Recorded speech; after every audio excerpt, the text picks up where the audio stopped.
Assalamualaikum warahmatullahi wabarakatuh. Salam sejahtera untuk kita semua. Perkenalkan, saya Iksanti Fitri Hairunisa, mahasiswa program Pascasarjana, program studi Manajemen Inovasi Universitas Teknologi Sumbawa. Pada kesempatan kali ini, saya akan mempresentasikan hasil analisis mendalam saya untuk memenuhi tugas ujian akhir semester mata kuliah pemasaran dan rantai pasok yang diampu oleh Ibu Asos Profesor Dr. Sri Rahayu SPDME.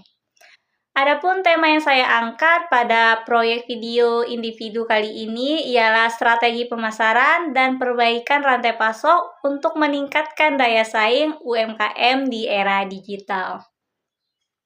Objek usaha nyata yang saya observasi dan analisis adalah Gemala Crepes, sebuah UMKM lokal yang bergerak di industri kreatif dan kerajinan tangan. Gemala Crepes memiliki karakteristik produk yang sangat unik, yaitu menggunakan konsep eco-friendly atau ramah lingkungan, dengan memanfaatkan limbah gedebong pisang menjadi produk bernilai dan ekonomi tinggi. Produk-produk yang dihasilkan meliputi kotak tisu, cermin, kotak perhiasan, jepit rambut, bros, hingga home decor lainnya.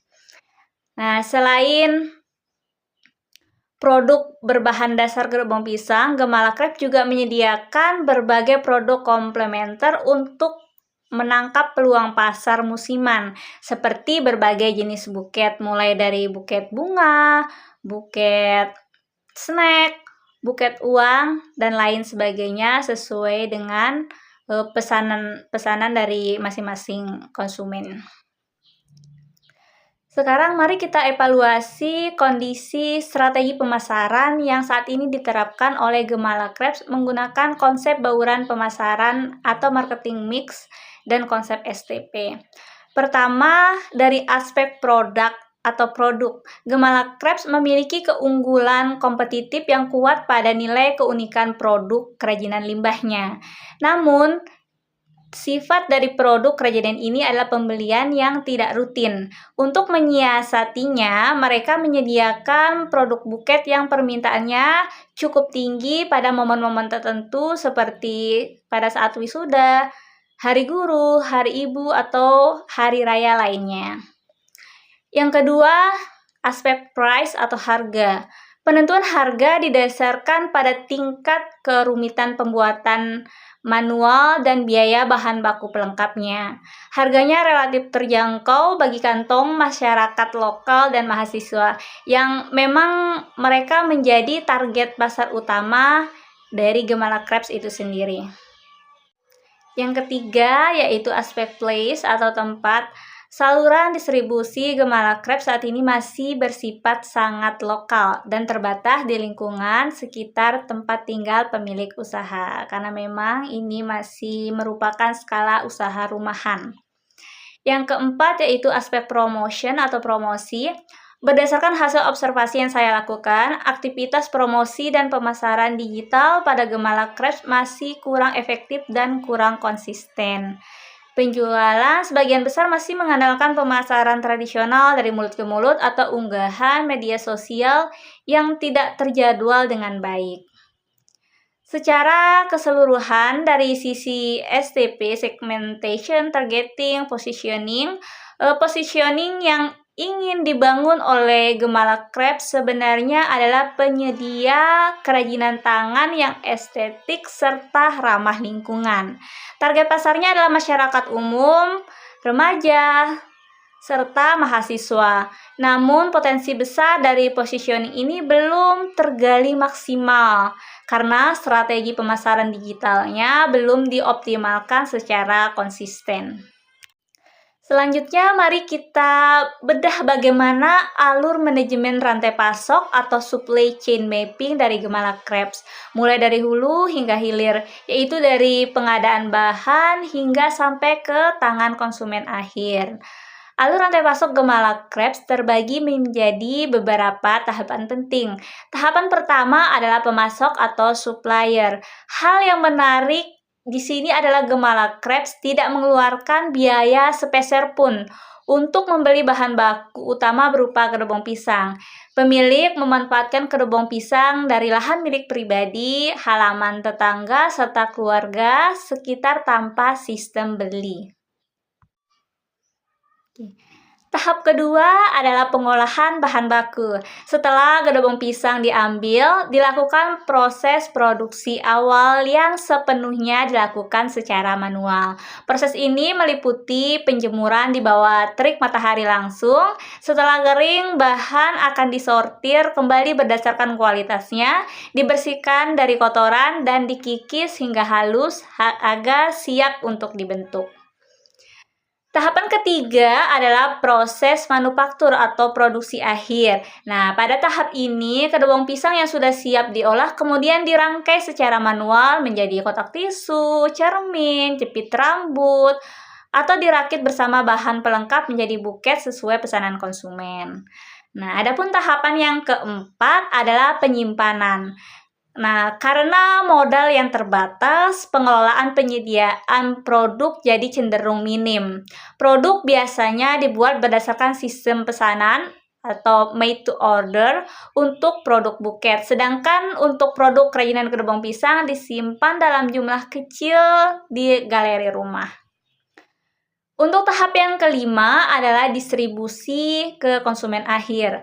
Produk diserahkan langsung kepada konsumen lokal yang datang ke tempat usaha atau melalui sistem pengiriman jarak dekat.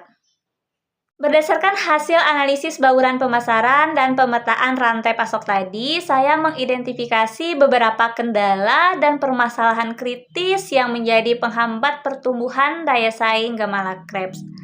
Masalah yang pertama berada pada aspek rantai pasok dan operasional. Karena proses pengeringan bahan baku kedobong pisang ini masih dilakukan secara manual dan mengandalkan 100% sinar matahari. Proses produksi seringkali terhambat secara total apabila memasuki musim hujan.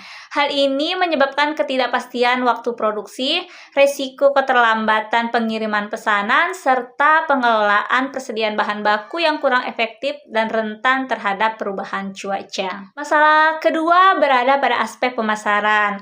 Kurangnya efektivitas, ketidakkonsistenan dalam promosi digital, serta rendahnya jangkauan pasar membuat produk unik Gamalak Crepes kurang dikenal di luar komunitas lokal mereka.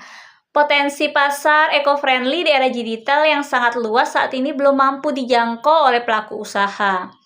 Sedangkan untuk masalah ketiga adalah keterbatasan modal. Keterbatasan ini berdampak ganda. Yang pertama, pelaku usaha kesulitan untuk berinvestasi pada alat bantu produksi yang lebih modern untuk mengatasi masalah cuaca. Serta yang kedua juga membatasi kemampuan mereka untuk menyetok bahan baku komplementer buket dalam jumlah yang cukup besar. Untuk mengatasi kendala-kendala tersebut, saya merumuskan beberapa rekomendasi strategi perbaikan yang inovatif, realistis, dan adaptif bagi Gamalak Crepes. Yang pertama, solusi perbaikan rantai pasok melalui teknologi tepat guna rendah biaya. Untuk mengatasi masalah ketergantungan pada cuaca tanpa membebani modal usaha, saya menyarankan pembuatan alat pengering sederhana tipe efek rumah kaca. Alat ini memanfaatkan material murah seperti plastik UV dan rangka dari bambu atau kayu. Alat pengering ini mampu menangkap dan memerangkap panas matahari secara optimal, sehingga proses pengeringan kedobong pisang dapat terus berjalan secara stabil meskipun cuaca sedang mendung atau gerimis. Selain itu, pelaku usaha juga harus menerapkan manajemen persediaan safety stock, yaitu menimbun pasokan kedobong pisang kering dalam jumlah yang cukup banyak pada musim kemarau sebagai cadangan produksi pada saat musim hujan. Untuk solusi yang kedua, yaitu solusi strategi pemasaran digital melalui konten filaring dan omnichannel. Untuk mengatasi pemasaran yang tidak konsisten, Gamalak Crepes wajib melakukan migrasi digital marketing.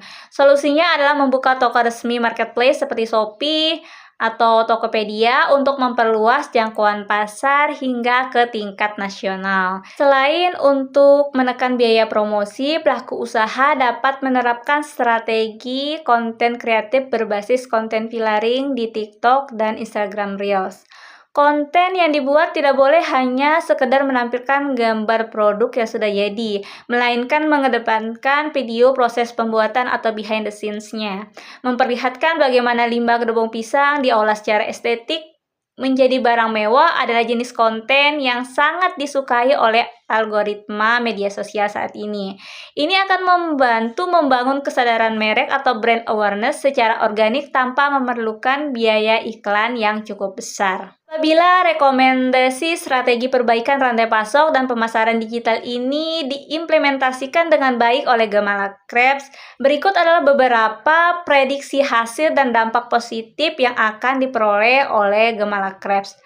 Pertama, dari sisi rantai pasok, stabilitas produksi akan terjaga sepanjang tahun tanpa terganggu oleh perubahan musim. Waktu tunggu atau lead time pembuatan produk menjadi lebih pasti, yang secara langsung akan meningkatkan kepuasan dan kepercayaan pelanggan. Sedangkan dari sisi pemasaran dan finansial, perluasan pasar ke ranah digital dan konsistensi konten akan meningkatkan volume penjualan secara signifikan. Nilai produk eco-friendly yang dikomunikasikan dengan baik melalui video kreatif akan menaikkan nilai jual suatu produk sehingga pelaku usaha dapat menerapkan premium pricing atau margin keuntungan yang lebih tinggi. Keuntungan yang meningkat ini secara bertahap akan menghasilkan perputaran arus kas yang sehat, sekaligus menjadi solusi mandiri bagi masalah keterbatasan modal usaha yang dihadapi selama ini. Sebagai kesimpulan, keberlanjutan dan daya saing UMKM Gamala Crepes di era digital sangat bergantung pada sinkronisasi antara perbaikan di sektor hulu, yaitu stabilitas rantai pasok produksi, dan optimalisasi di sektor hilir, yaitu konsistensi pemasaran digital, integrasi alat pengering sederhana, dan pemanfaatan media sosial berbasis konten. Proses kreatif adalah langkah paling realistis dan adaptif yang dapat segera dilakukan. Rekomendasi akhir saya kepada pelaku usaha adalah untuk segera memulai mendigitalisasi pemasaran produk dan mulai mengumpulkan stok bahan baku yang terencana agar usaha ini siap naik kelas menjadi bisnis hijau yang unggul. Demikian presentasi video analisis strategi pemasaran dan manajemen rantai pasok pada UMKM Gamala Crepes yang dapat saya sampaikan. Saya mengucapkan terima kasih yang sebesar-besarnya kepada pemilik usaha Gamala Crepes atas kesediaan datanya, serta kepada Ibu Asos Profesor Dr. Sri Rahayu SPDME atas bimbingannya selama perkuliahan ini. Sekian dari saya, billahi fi sabil haq, fastabiqul khairat, wassalamualaikum warahmatullahi wabarakatuh.